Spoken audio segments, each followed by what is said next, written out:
এই ৫ তারিখের ঘটনার পরে কিন্তু আমার কাছেই প্রথম অফার আসছিল যে আপনাকে একটা ভারত বিশাল অবিসংবাদিত নেতা হিসেবে আমরা গড়ে তুলবো, আপনি সামনে থাকবেন। শুধু যখন তাকে বহিষ্কার করে এই চিন্ময় কৃষ্ণ কিন্তু ইসকনের বিরুদ্ধে মামলাও করেছে সেই সময়, যে আওয়ামী লীগের সময় এই সমস্ত বড় বড় ঘটনাগুলো ঘটছে, গ্রামকে গ্রাম জ্বালিয়ে দিচ্ছে সেটার, এবং হিন্দুর সংখ্যাও কমে যাচ্ছে। তখন এই লীলারাজ ব্রহ্মচারী এবং চিন্ময়রা এরা কিন্তু সংবাদ সম্মেলন করে বলেছে যে না, হাসিনার আমলে 2008 থেকে 2023 সাল পর্যন্ত কোনো ঘটনা ঘটে নাই। মূলত হচ্ছে ইসকনের নামে চলছে, ইসকনের ধারে কাছেও নাই। এটা চলছে হচ্ছে চিন্ময় সে তো রীতিমতোভাবে, আমরা যেদিন একজন বলছে যে তার প্রতি মাসে নাকি 2.5 লাখ টাকা লাগে হাত খরচ, তার এই টাকাটা কোথার থেকে আসে, কে আসে আমরা জানি না, এটা আমরা শোনা কথা আর কি।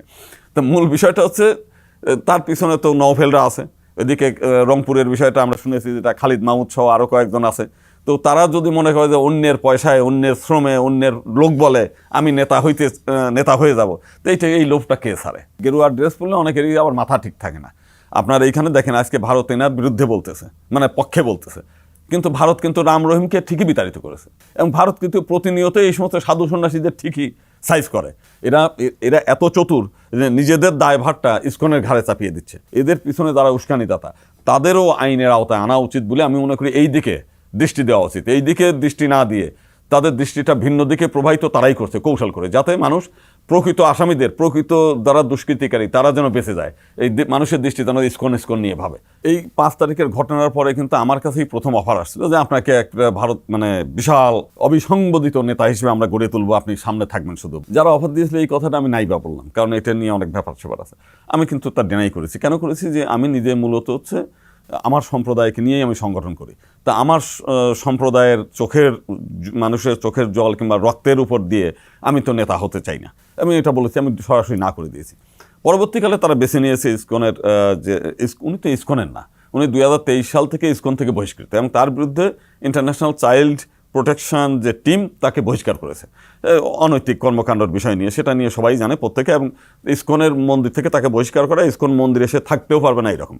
কিন্তু ওইখানে নওফেল সাহেব, আপনারা জানেন যে আওয়ামী লীগের এক নেতা, এবং আজম ও নাসির, ওনারা দুইজন হচ্ছে পুণ্ডরিক আশ্রম নামে একটা আশ্রমে সেখানে শেল্টার দিয়ে, ওনার এবং আরেকটা লীলারাজ ব্রহ্মচারী দুইজনকে সহ আর কয়েকজনকে একটা টিম মিলে ওখানেই তাকে আশ্রয় দিয়েছে, এবং সেখানেই তারাই পেট্রোনাইজ করে তাকে রেখেছে।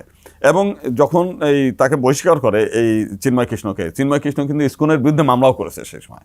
তার ইসকনের সঙ্গে দ্বন্দ্ব ছিল সেই সময় থেকে, কিন্তু যেহেতু আওয়ামী লীগ জড়িত ওদের পক্ষে, এবং আমরা যখন 2008 সাল থেকে 2023 সাল পর্যন্ত ব্যাপকভাবেই আন্দোলন করছিলাম যে আওয়ামী লীগের সময় এই সমস্ত বড় বড় ঘটনাগুলো ঘটছে, গ্রামকে গ্রাম জ্বালিয়ে দিচ্ছে সেটার, এবং হিন্দুর সংখ্যাও কমে যাচ্ছে, এটা নিয়ে যখন আমেরিকার কংগ্রেসম্যানরা এসে বাংলাদেশে এসে তদন্ত করে রিপোর্ট পেশ করলো, তখন এই লীলারাজ ব্রহ্মচারী এবং চিন্ময়রা এরা কিন্তু সংবাদ সম্মেলন করে বলেছে যে না, হাসিনার আমলে 2008 থেকে 2023 সাল পর্যন্ত কোনো ঘটনা ঘটে নাই, হিন্দুরা অত্যন্ত সুখে আছে, ভালো আছে। এবং শুধু তাই না, জো বাইডেনকে তারা চিঠি লিখেছে যে এদের বিরুদ্ধে ব্যবস্থা নিতে, কংগ্রেসম্যানদের বিরুদ্ধে। তার তাদের এত তারা তো ধর্ম চর্চা করবে, আধ্যাত্মিক চর্চা করবে, তো তারা এই দেশের হিন্দুদের কি হচ্ছে না হচ্ছে আমেরিকার বিরুদ্ধে, আমেরিকার প্রেসিডেন্টের কাছে তারা চিঠি লিখছে, কারণটা কি? সে 2023 সালে। তার তখন থেকেই তারা হচ্ছে আওয়ামী লীগের পারপাস সার্ভ করার একটা পরীক্ষিত নেতা। মূলত হচ্ছে ইসকনের নামে চলছে, ইসকনের ধারে কাছেও নাই। এটা চলছে হচ্ছে চিন্ময় সে তো রীতিমতোভাবে, আমরা যেদিন একজন বলছে যে তার প্রতি মাসে নাকি 2.5 লাখ টাকা লাগে হাত খরচ, তার এই টাকাটা কোথার থেকে আসে, কে আসে আমরা জানি না, এটা আমরা শোনা কথা আর কি। তো মূল বিষয়টা হচ্ছে তার পিছনে তো নওফেলরা আছে, এদিকে রংপুরের বিষয়টা আমরা শুনেছি, যেটা খালিদ মাহমুদ সহ আরও কয়েকজন আছে। তো তারা যদি মনে করে যে অন্যের পয়সায়, অন্যের শ্রমে, অন্যের লোক বলে আমি নেতা হয়ে যাব, তো এই লোভটা কে ছাড়ে? এখানে চট্টগ্রামে আজ 100-র উপরে মানুষ জেলের মধ্যে পৌঁছেছে। সে কিন্তু যখন রংপুরে যাচ্ছে, সে কিন্তু খুব আনন্দের সঙ্গে হাসি মুখে যাচ্ছে। তার মনের মধ্যে কিন্তু এই কষ্টটা নাই যে আমার আন্দোলনের ফলে আজকে 100 লোক জেলে, প্রায় 2,500 লোকের বিরুদ্ধে মামলা হয়ে গেছে। আমি নিজে আজ 25 বছর ওকালতি করি। একজন মানুষের বিরুদ্ধে যখন মামলা হয়, তার যে আহাজারি, তার আত্মীয় স্বজন, তার ছেলে মেয়েদের কোর্টের প্রান্তে প্রান্তে দৌড়াইতে উকিলের ফি, পেশকারের ফি, স্বেচ্ছাদার, নানান জনের অর্থ দিতে পরিবারগুলো একেবারে নিঃস্ব হয়ে যায়। অথচ তার মধ্যে কিন্তু সেই অনুশোচনা নাই যে আমি যে আজকে আন্দোলন করছি, এই আন্দোলনের ফলাফলটা হচ্ছে প্রায় কয়েক হাজার, প্রায় 5-7 হাজার লোক ভিকটিম হয়ে যাবে। পুলিশ প্রত্যেকের হয়রানি করবে, যে নিরীহ তার বাড়ি হয়রানি করবে, যে করছে তাকেও হয়রানি করবে। এই হয়রানির ফলাফলে, আমার কর্মকাণ্ডের ফলে আজকে সমস্ত হিন্দু সমাজ আজকে ভিকটিম হয়ে যাচ্ছে সমস্ত জায়গায়। এই যে মাদারীপুরের এক জায়গাতে সেই মানে কালকে তাড়ায় দিছে ইসকনের লোকদেরকে, এবং সাধারণ হিন্দুরা রাস্তায় হাঁটতে পারতেছে না, অনেকেই ভয় পাচ্ছে, মনে করছে শাখা সিঁদুর পরে যাবো বিপদে পড়বে। না, এর দায়িত্ব নাই, সে তো মানে নেতা হয়ে আনন্দিত বোধ করতেছে, আমি বিশাল নেতা হয়ে গেছি। গেরুয়ার ড্রেস পরলে অনেকেরই আবার মাথা ঠিক থাকে না। আপনার এইখানে দেখেন আজকে ভারত এনার বিরুদ্ধে বলতেছে, মানে পক্ষে বলতেছে, কিন্তু ভারত কিন্তু রাম রহিমকে ঠিকই বিতাড়িত করেছে। ভারত কিন্তু নিত্যানন্দ নামে একজন সন্ন্যাসী, যে হচ্ছে আমেরিকায় যে একটা নিজেই হিন্দু ল্যান্ড মানে হিন্দু রাষ্ট্র ঘোষণা করে ফেলছে, সেও ধর্ষণের আসামি। এবং ভারত কিন্তু প্রতিনিয়ত এই সমস্ত সাধু সন্ন্যাসীদের ঠিকই সাইজ করে, কিন্তু বাংলাদেশের এই সাধু নিয়ে তারা এত উতলা হচ্ছে, অথচ তার বিরুদ্ধে তো এই অভিযোগই। আর যেখানে আমাদের অনেকে একজন বলছে যে তার কাছে শিশু এবং নারী নিরাপদ না, বাংলাদেশের হিন্দু এক হিন্দু নেতা, ঐক্য পরিষদের এক নেতা।